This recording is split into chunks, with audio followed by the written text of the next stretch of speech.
Hello, this is the Lost Lake Run webinar series. The Lost Lake Run is a 16-mile mountain race that raises money for the Cystic Fibrosis Foundation. The Lost Lake Run is held the fourth Saturday of each August, and the 2020 Lost Lake Run will be held August 22nd. The Lost Lake Run webinar series invites a wide variety of speakers to talk about different aspects of trail running, training, nutritious, and also cystic fibrosis. For more information about the Lost Lake Run or the Cystic Fibrosis Foundation, please see the notes below. I hope you enjoy this webinar.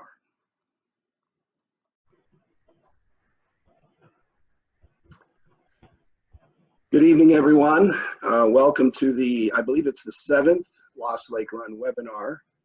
This evening, we're going to move away from some of the physical training and talk a little bit more again, as we did with Sabrina Walker a few weeks ago, about cystic fibrosis. And I think that's an important part of this. As you know, the Lost Lake Run is a fundraiser to raise money to fight cystic fibrosis. And we donate as much money as we possibly can to the Cystic Fibrosis Foundation. So today with us is Greene from the Cystic Fibrosis Foundation. Let me give you a brief introduction. Gary has been with the Cystic Fibrosis, I mean, you're going to be shocked by this, for 35 years, which is an amazing amount of time to be with any organization. So over those 35 years, he's seen a lot of different changes with cystic fibrosis. And we'll get a chance to talk to him about some of that today. In addition, he has been with the Lost Lake Run since the very first Lost Lake Run in 1992 with Marcia Vincent. So that type of history is incredible. To have that kind of longevity in this area is cherished. Personally, one of the things I like about Gary is I've worked with him now, this will be my 14th year, and I've never come across a situation where Gary doesn't have 4 or 5 solutions to a problem. And I just love that. It's such a unique attribute to this man that he's thinking about, ways to solve problems almost before we get done talking about the problem. So I cherish this man. He's a wonderful individual, and I appreciate you taking the time today, Gary. Welcome to the Lost Lake Run webinar. Well, Pat, thank you so much for inviting me. Kudos also to the speakers you've had over the last few weeks, especially Sabrina's discussion and her aspect of having cystic fibrosis was amazing, and she's a true fighter. So congratulations to you, and of course all your board of directors for the job that they do every year. Yeah, we're blessed, Gary. We're truly blessed. So let's start off, as I do with every webinar, and I call it the origin story. But tell us about Gary Greene. Where were you born and raised? Where'd you go to school? If you went to college, where did you study? What did you study? And then maybe transition from that into how you came to the Cystic Fibrosis Foundation. Sure, I'd be happy to. I was originally raised in the Bay Area in Hayward, about 20 minutes from San Francisco. Attended UCSF up in San Francisco, and right after my college, I had an opportunity to work with another national nonprofit organization, and it was primarily on different walkathons that they were conducting throughout the year, and we were soliciting for corporate teams and for participants. So I pretty much always wanted to move down to Southern California. So I kind of kept that job for about 6 months, and then I had an opportunity to move down to Southern California and start working with the Cystic Fibrosis Foundation. Wow. So what was the first thing you did with the CF Foundation? Way back in, was it 1985 or 1987? You know what? I have lost track of time. All I remember when I came into the office, we were using those little rub-on scratch-off letters for flyers. We had a computer that probably weighed thousands and thousands of pounds that was donated. There was no such thing as UPS at that time, and it was definitely a learning curve at the beginning.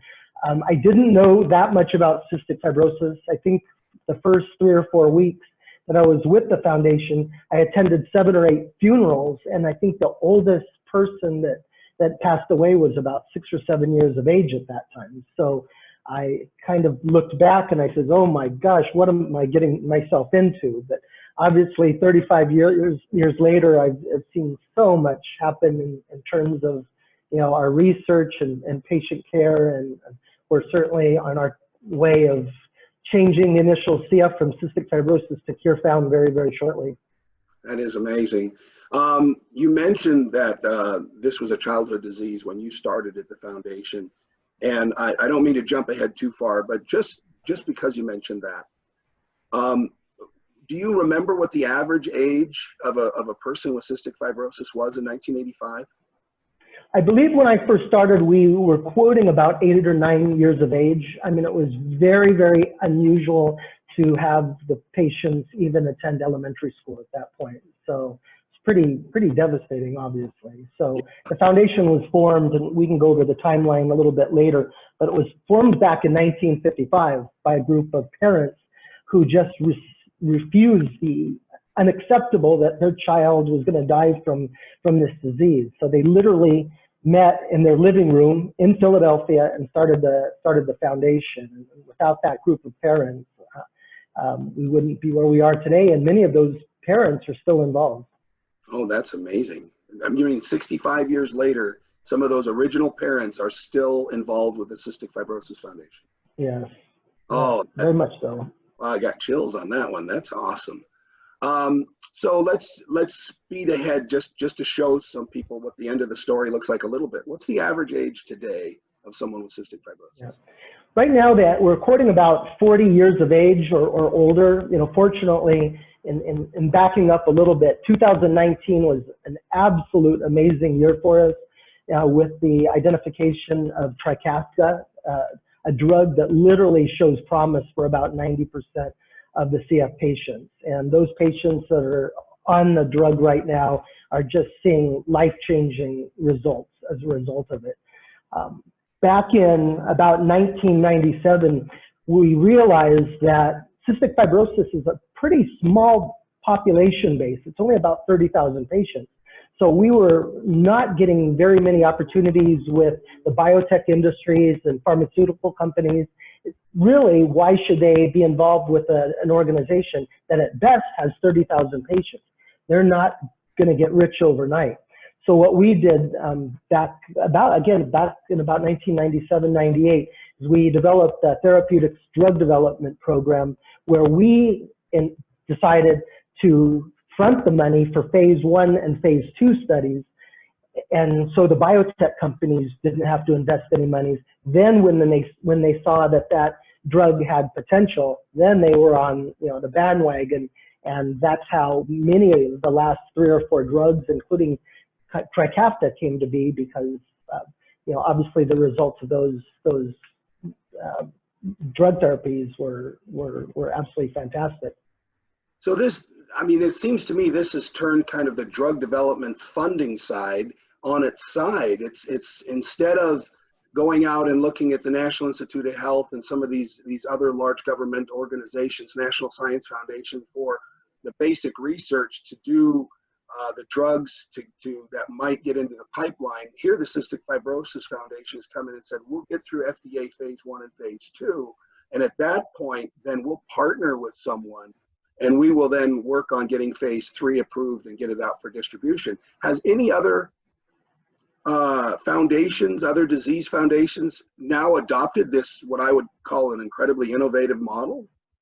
Yeah, it's really venture philanthropy, and we really were at the forefront. And now, obviously, organizations, more orphan organizations that have, you know, a smaller patient base, like the Cystic Fibrosis Foundation, are certainly, you know, looking at that. We had great support too from the FDA and from NIH. Many of those that work for us now and those that recently retired worked for both of those organizations. So, you know, they knew where we were headed, and they're definitely excited to be part of our team, because we will ultimately find a cure for cystic fibrosis, you know, very, very soon. That is, I believe that. I really believe that. And I think now I've attended a couple national events the past few years. You've recommended me to go back to the March on the Hill twice now. And I'm sitting in this room with parents from around the United States, listening to doctors from the foundation who, you know, I mean, they've forgotten more about medicine than I will ever even be exposed to. And everyone in that room 3 years ago was, I would say, cautiously optimistic, because Trikafta was coming. We knew it was coming, but that was 2018. And so we were, everybody kind of was like, let's see, because there was a precursor to that that was doing fairly well for a small segment of the CF population. So, and initial results were looking very promising. And they were saying that in 2018, there's these 6 physicians from the Cystic Fibrosis Foundation sitting on the stage, and they were almost jubilant with optimism. And I had not seen that. And you know, my exposure goes back to 1987 when I had my first cystic fibrosis son born with CF. So I just was not aware of where this was going until that meeting. And then this past year, when I went, now the drug had been out. Now the people were actually experiencing what you have just said. And there were so many stories, one after the other, of how this has changed the lives of those with cystic fibrosis. And now this disease, as you've already said, went from a childhood disease to a disease for adults, which, interestingly enough, was a big change in the medical industry, because all of these kids were being treated in children's hospitals, my children included. And so when they started getting older and they couldn't go to the children's hospital anymore, they didn't have nurses that necessarily knew how to treat people with cystic fibrosis. And it became a bit of a learning curve, even within the health establishment for hospitals, as they started to see more and more of that adult population grow. So kudos to the foundation. Now, in addition to this, what other things does the Cystic Fibrosis Foundation do? Well, it's funny you had mentioned 1987, and that was such an important year for us when the gene was identified up at the Hospital for Sick Children up in Toronto. And I think we may have jumped the gun a little bit, and we really thought that that was ultimately going to be the answer to a cure. But then we found out that CF is such a complicated disease, and it's just, there's so many different facets to the disease. So, you know, fortunately, we had that information in gene therapy. And then with that, in 2009, we developed newborn screening. So all 50 states have the newborn screenings. And that's really thanks to the advocacy of a lot of great people, including yourself, that do March on the Hill. And that's one program. When the foundation was first established, for about the first 20 years, we were strictly fundraising. And our mission was to raise money, to put it in the best scientific hands, and come up with a cure for this disease. So now, obviously, our mission remains the same. We want a cure for all 30,000 patients with cystic fibrosis. But we've also have a lot of other programs that the foundation supports, including the Advocacy program, which you had just talked about. People can go on our website, and we'd love to have people sign up for that program. They'll get text messages when certain situations arise in the state. We also have a program called CF Compass, which is more of a patient education and patient referral service. We get hundreds and hundreds of calls, and it can be from families and patients that are having issues, obviously paying for their medications. There are a lot of programs out there that have funding available.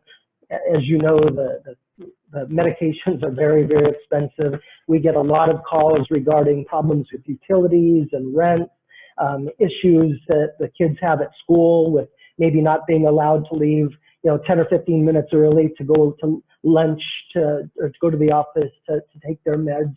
And of course, right now, we're getting hundreds of calls based on the situation we're at now, where a lot of people have lost their jobs. Obviously, they've lost their insurance as well. So I think CF Cares is an amazing new program. We also are developing a program called Grampians, which is geared for kind of the CF grandparents. which is a unique program. That program never existed, when the foundation was first established. We also have a teen advocacy group, which marches on the Hill as well. And we just enlisted a young man who's 15 years old from Juneau today, and he's very excited to take part virtually. Unfortunately, it's virtually this year. And we also have a myriad of dozens of other events. So we really encourage people to go on our website and find out more information. That's great. Now, the Cystic Fibrosis Foundation, in those 35 years that you've been involved, we mentioned in 1987 they discovered the gene, and we now know that there's many variations of the gene.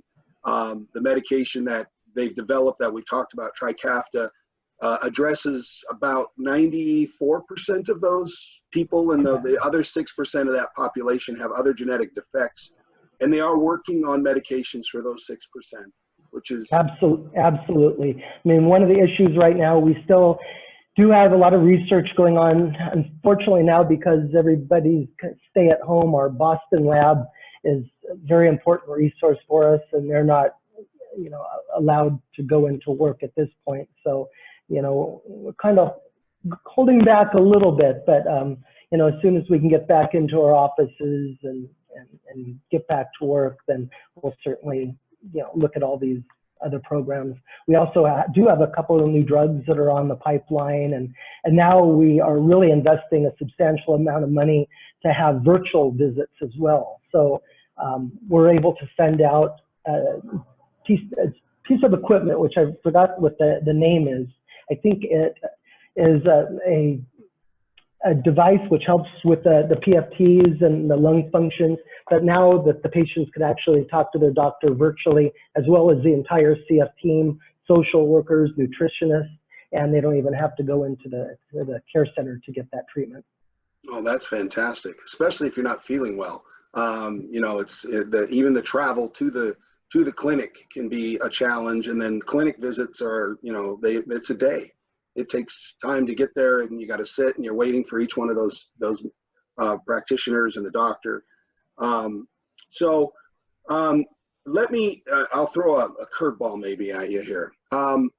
In your 35 years, there's got to be some memorable moments. There's moments that you can look at and you go, wow, I will for always and ever remember that. Can you share some of those with us? Yeah, I think, when the gene was identified, I think that was incredibly exciting. We were immediately contacted by then the Prime Minister of Canada was Mila Mulrooney and her husband, Brian. So immediately after the announcement of the identification of the gene, the Mulrooneys invited us to their residence in Los Angeles. And the foundation was really honored amongst other fellow Canadians. John Candy was there, Michael J. Fox, Alex Trebek from Jeopardy, and it was just a list of a number of Canadian celebrities. So it was quite an honor, that we were recognized at that time. And also the quality of our events. When I first started, I mean, we were lucky that we were doing events that were raising $100, $200, and $300. I guess at that time, that was very, very good. But now we have such a different variety of events. I mean, we have golf tournaments all around the country. We have an event called a culinary evening with the California Wine Masters that's held in Los Angeles every year. It attracts about 1,500 people, and Wine Spectator magazine ranks it as the #1 wine event in the world. We're also synonymous with country music. Back several years ago, we released a single called One Heart at a Time with Garth Brooks and Faith Hill, Olivia Newton-John, Michael McDonald, and actually that single skyrocketed to be #1. And with that, the country music community really came to us, and we did an event called, I'm drawing a blank. We did an event at the back lot of Warner Brothers Studios, and then subsequently Universal, that Sizzlin' Country. and raised a substantial amount, but with some amazing country people. And then, of course, we're very synonymous with sports personalities. We have a program, and we'll talk about the anniversary that we have coming up in a few minutes. But when Don Baylor was back with the California Angels at that point, now, of course, it's the Los Angeles Angels of Anaheim, I believe. When he was with the California Angels, he was visiting several of the kids at Children's Hospital of Orange County. And he was talking to the kids, and he was asking what they were in the hospital for. And just about each and every one of them said that they had 65 roses. So Don came to us after he met the kids, and he said, I don't understand. What is this 65 roses? So we explained to him, because of the respiratory issues that the patients have, a lot of them pronounce the disease 65 roses. So Don took that terminology back to the manager of the Angels, and we termed this 65 Roses Club, and we literally had every major baseball team involved, football, soccer, and it really became a multi-million-dollar event for the foundation. When Oral Hershiser won the, I believe, the Cy Young Award for one of the World Series he was in, he received a substantial amount of cash and a couple of trucks, and he went on national TV, and he proudly donated his money and the vehicles to the Cystic Fibrosis Foundation. So we've gained a lot of notoriety because of him. Boomer Esiason, his son has cystic fibrosis, so Boomer has been absolutely fantastic. Celine Dion has been instrumental in our fundraising programs. She has 3 family members that have cystic fibrosis. And locally, when we first started with our celebrity activities, Joan Rivers was incredibly involved with the foundation. We used to have an event called a tennis auction ball that Joan Rivers hosted every year, and she was a kick to work with. And then behind the scenes, she used to go into a lot of the hospitals and make personal visits to the kids, and now young adults and adults. So we have quite a history. Oh, that's amazing. People are so generous, they just give, their hearts are so big. So let's kind of segue now into some of the fundraisers themselves. One of my favorites is the Lost Lake Run. It's one I've been involved with since 2007. So in my history, as you know, Marcia Vincent and her husband Billy, but mostly Marcia, had this vision. She had a lot of support from folks like Flip Foldiger, who talked a little bit about this when he did the very first webinar. And that's grown. That got bigger. And then after 15 years, Marcia just was flat worn out. She came to me and my family, and we agreed to take on that responsibility. We built a board of directors to help support us, and it's been a success for the Cystic Fibrosis Foundation. We've been selling out, I think, for the past 10 years now. Exceptions, of course, are fire and flood, which we just wish had not happened, had no control over, and then now we're looking at COVID. But I'm very optimistic that this year the Lost Lake Run will exist, and I really don't see anything right now getting in the way of that. So I hope whoever's listening, wherever they are, that they take that heed. So tell me about how you got started with the Lost Lake Run. And I think this story is interesting because you would think that Alaska, being in such close proximity to Washington State, that Marcia wouldn't have to go all the way to Southern California to find a CF chapter that would support her event. But ultimately, I think that's what happened. And maybe you could tell us a little bit about how all that came about. Yeah, that's exactly what happened. Actually, when Flip was on, a few weeks ago, he indicated that Marcia and Billy had a nighttime bowl-a-thon that they had. And they just wanted to do something a little bit extra. So I know Marcia and Billy took their kids down to Disneyland one day a long time ago, and she had contacted the local office, and our offices were in Anaheim at that point, and she came and visited with us and kind of brainstormed, and I guess the rest is history. And it's just an amazing event, and it's quite a testament of the legendary Lost Lakers that you have too. I can't believe how many people have been, with the organization since day one. So, she definitely set her sets high. And then, when she recruited you, obviously these numbers are absolutely amazing, and we're taking this money and certainly investing it wisely. Yes, I feel like when I took over this event, and Marcia was, right by my side for the first 2 or 3 years. I mean, it's not like she said, "Here's the keys to the car, go drive." She literally was there, and it was overwhelming when I first did this. And then I started changing a few things, but trying not to change the essence of the Lost Lake Run, which was so magical. And I try to keep that magic that Marcia created. The spaghetti feed the night before, we added coffee at the starting line. We've added a DJ, but the barbecue at the finish, the beer at the finish, all those things I think make it special. It makes it an event. She said, "This isn't just a race. This is an event," and so we've embraced that. There's certain things, Marcia, what I call Marcia's golden rules. One is that if you don't finish the Lost Lake Run, you don't get a running T-shirt. Now, this is a volunteer shirt. It says volunteer on the side. I've got lots of these Lost Lake Run shirts. They're always cotton, they're always long sleeve, and they always say volunteer. And the runner shirts are much nicer, and they should be nicer because those folks are the ones that we care about. And we do a really detailed, wonderful design. But if you don't finish the race, you can't have the shirt, and that has created a lot of problems from time to time. And Marcia even tells a story once where apparently there was a participant that came up and literally reached up on the table and grabbed the shirt and ran off, and she chased this person down and got the shirt back. So I can see her doing that. If Marcia's that adamant about it.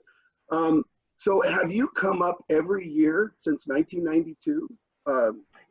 Yeah, I have been up every year. So it's just fantastic to see the volunteers every year and see the same participants and just hear about your numbers. And I know this year, from a fundraising standpoint, with all of our events, I mean, our national office right now, they just want us to engage our volunteers just to make sure our families, our volunteers, our corporate sponsors, that they're okay during this time. And there will be a time, hopefully shortly, and as you had mentioned, Alaska is beginning to open up now, that there will be a time to fundraise.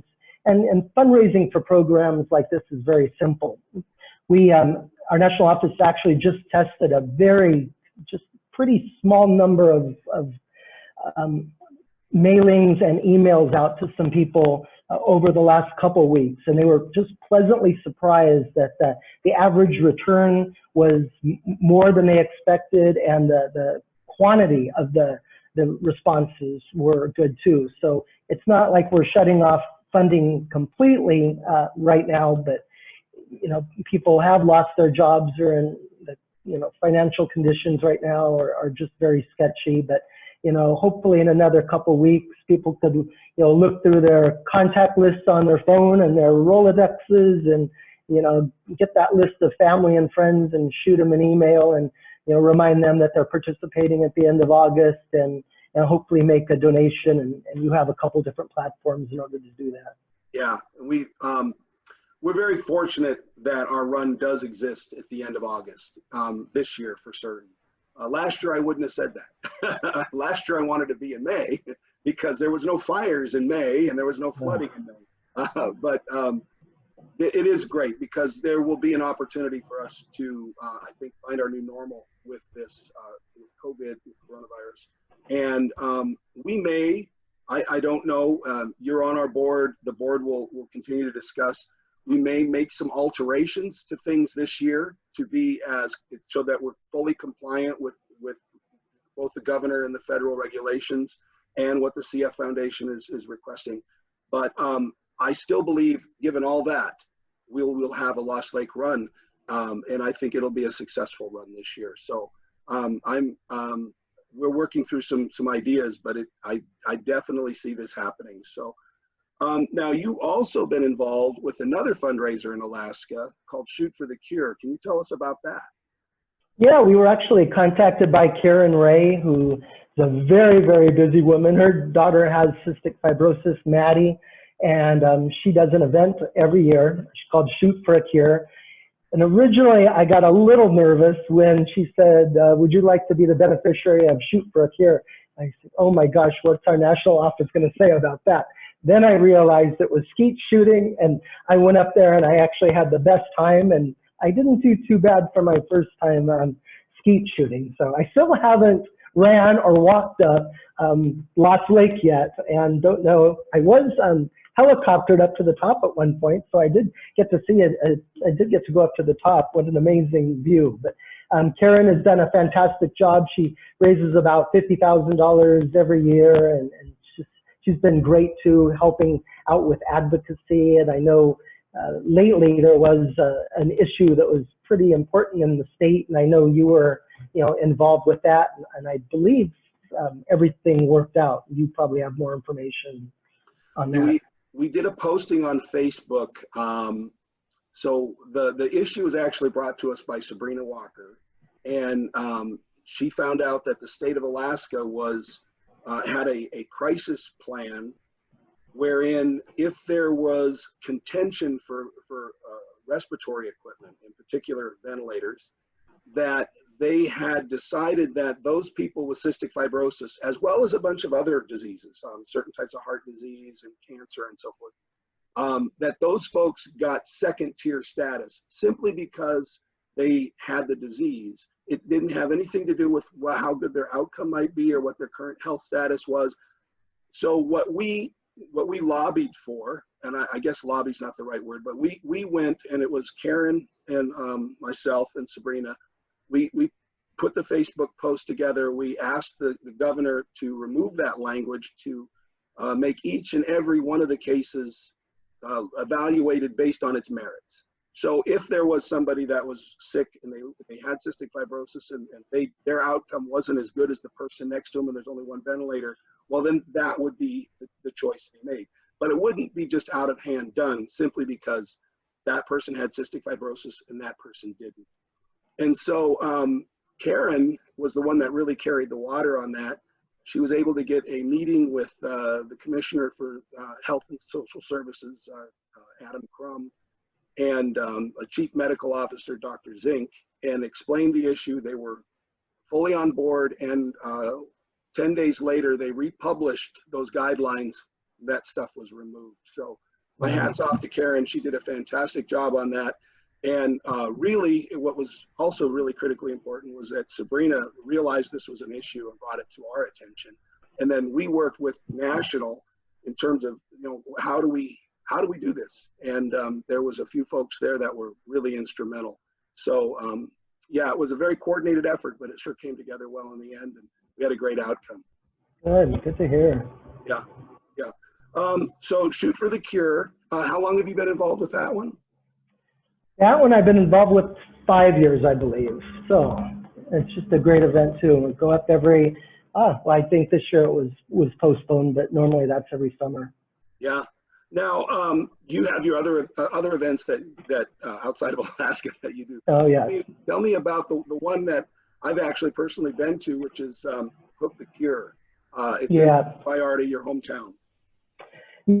We actually started an event 15 years ago called Hook the Cure, and it originally was set up to be strictly a fishing event, and we literally rent out a beachfront hotel called Via Premier down here in Puerto Vallarta, and over the years we kind of gradually added different other activities in addition to fishing. So we have fishing, we now have golf, and we have spa. Spa happens to be the most enjoyed activity of the three, but the hotel features first-class food. We have a number of celebrities come down. We have a Nashville performing artist that does an acoustical set one night. We have different tea prizes, and the fishing, for the most part, has been very good. We usually go out on minimum 38-foot boats. We do this every November. And that event raises about $520,000 net for the foundation as well. So it's a great group of people. We have about 120, 130 people that come down. And again, that's just one event that we have. I really recommend that people go on the website, and we do have something for everybody. We've have a great event also called Pipeline to a Cure, which is held every July in Southern California. And there was a big research study that was done out of Australia probably about 10 years ago now, that those that had cystic fibrosis that were in the water, swimming, and that were surfing, their lung functions were just substantially higher than those that didn't surf or didn't spend time in the water. So Laird Hamilton, who is an amazing surfer, in addition to 4 or 5 other surfers, including a paddleboarder, Dave Kalama, they approached us and they said, hey, we need to do something to invite the surfing community. So we have about 800 guests and a huge auction. And again, unfortunately, this year we're going to maybe attempt to do something virtually, or at least have the auction done online. But that's another great event if people are into surfing. So we have something for everybody: tennis, golf, surfing, fishing, you name it. So go onto the website and check out all that we have to offer. Now, just one last pitch for Hook the Cure. I think, gosh, I want to say for the last 5 years, but maybe longer, you've donated a Hook the Cure package as a prize, and then the Lost Lake Run provides round-trip transportation for two Hook the Cure. And we have an August fundraising rally, which has been very successful. I think we've raised $25,000 to $35,000 depending on the year, just in the rally alone. And then the winner of that fundraising rally is and their guests are sent to Puerto Vallarta. And I've heard that they've just had a fantastic time. It's just been wonderful. Good. And we'll certainly do that again. So you feel free to offer it for November of next year. So you got it. Absolutely. I didn't realize you're involved in other organizations. Tell me about your involvement with Kiwanis Group. Yeah, when I moved down to Southern California, I was actively recruited to be part of the Kiwanis Club in Anaheim, which is a very busy club, and we support a lot of local charities in addition to the Cystic Fibrosis Foundation.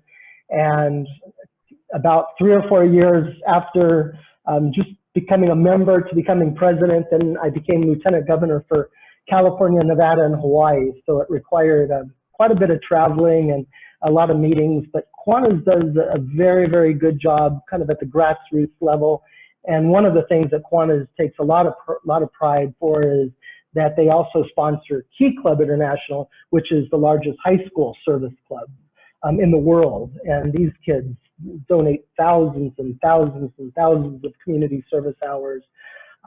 So it was a great organization to be involved with. When I first moved down to Mexico 15 years ago, down to Puerto Vallarta, Kiwanis really didn't exist. We have a pretty transient community here. We have a lot of full-time people that live here 6 months out of the year. So it's a little bit difficult to kind of do that year round.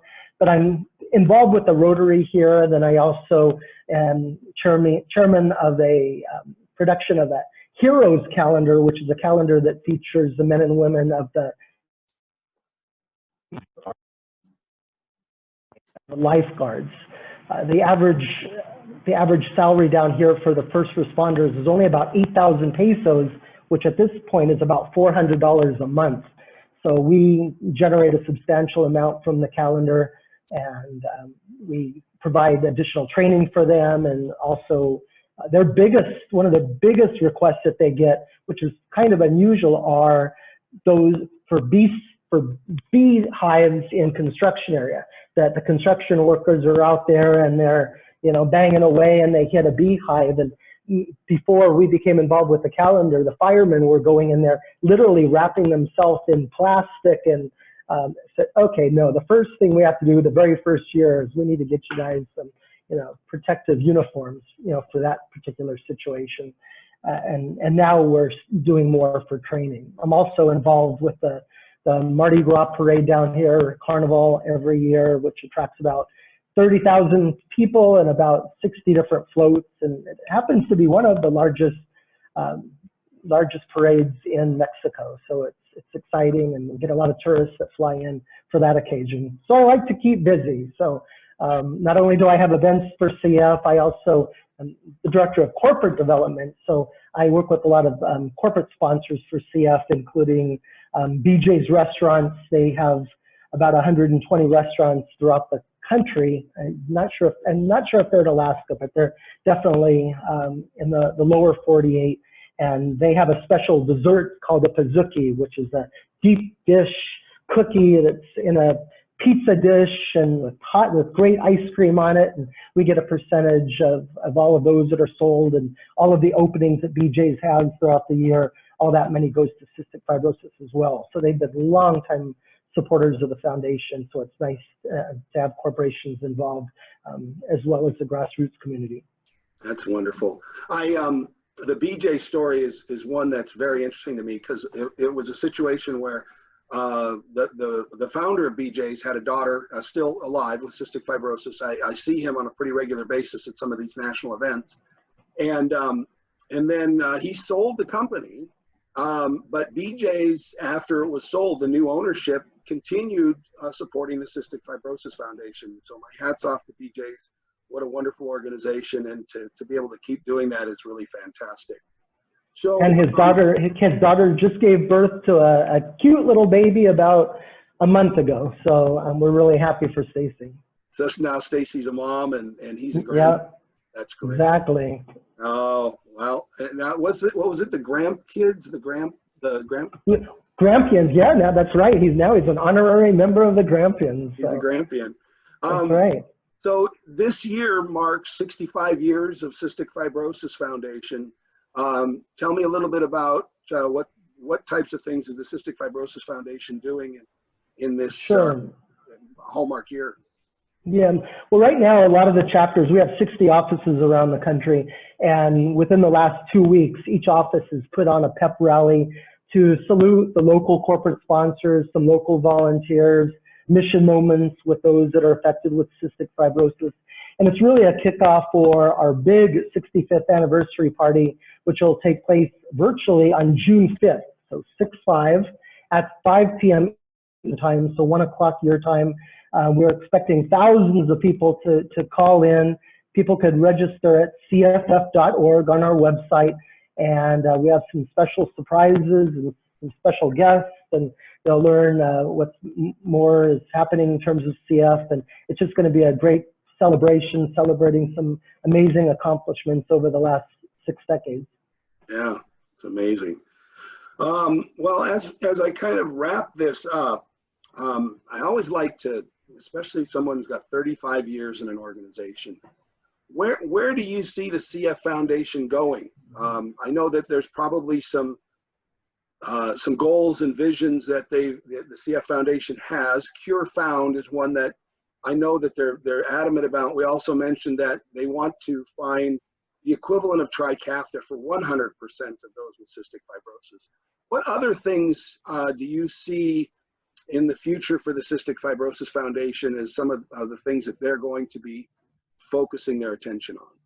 Yeah, our new tagline really is "Until it's done." And although we're very satisfied with the results of Trikafta, we're not going to stop until 100% of those with CF are cured. So there's already different protocols and drugs that are in the pipeline for the other 10%. And also we are beefing up our advocacy programs, and also our Compass program, which really does give direct patient services, and that's something that's relatively new for us. So we know the day that we cure CF, there's still going to be issues. So we're not going to lock the door and turn the lights out and leave 30,000 people and their families behind. We'll still have a job to do after that's done. And also because of what we're doing in terms of venture philanthropy and different drugs that we've been testing, some that have been very successful in phase 1 and phase 2, others maybe not as successful, but they do possibly can help other organizations. I think we're going to be doing a lot more collaborations in the future. So we're excited to see what the next couple years bring, but we're very, very optimistic. And we especially thank all the volunteers and of course your great event held every year. Yeah. Well, I have to say that, you remind me of why we all do this. I mean, every dollar we raise is going toward helping those with cystic fibrosis. We've helped them tremendously, a large portion of that population. We're going to help even more. And even those folks that are taking Trikafta. There's other issues that have, as you've already mentioned, that come up. And the CF Foundation is looking at a holistic approach to the individual, not necessarily looking at just the disease, but how are they doing socially? How are they doing financially? What kind of support system do they have? All those things count. And it's such a rewarding organization to be involved with. So thank you. I appreciate your time. I'd like to let you close it out with what you would think, what is the take-home message for someone that sees this webinar that you'd like them to carry away? Well, just again, we're engaging volunteers now. We couldn't have done it without volunteers. It started, 65 years ago with a group of family members that were sitting around in the living room, and they said, hey, we're going to start an organization that's going to help our kids. And they certainly launched that. And I think that we have a really great, aggressive team at our national office that are certainly supporting the 60 chapters around the country. So we're definitely on the right path, and I think the right messaging. And if we just continue to monitor our expenses, which we do a very good job at, get more creative fundraising projects going on. Again, we're gonna reach that finish line very, very soon. Well, thank you, Gary. Have a wonderful evening, and I appreciate your time. Thank you. I will repost this on YouTube, so look at the Facebook page for a link in the next day or so. Fantastic. Thank you so much. All right. Thank you. Goodbye.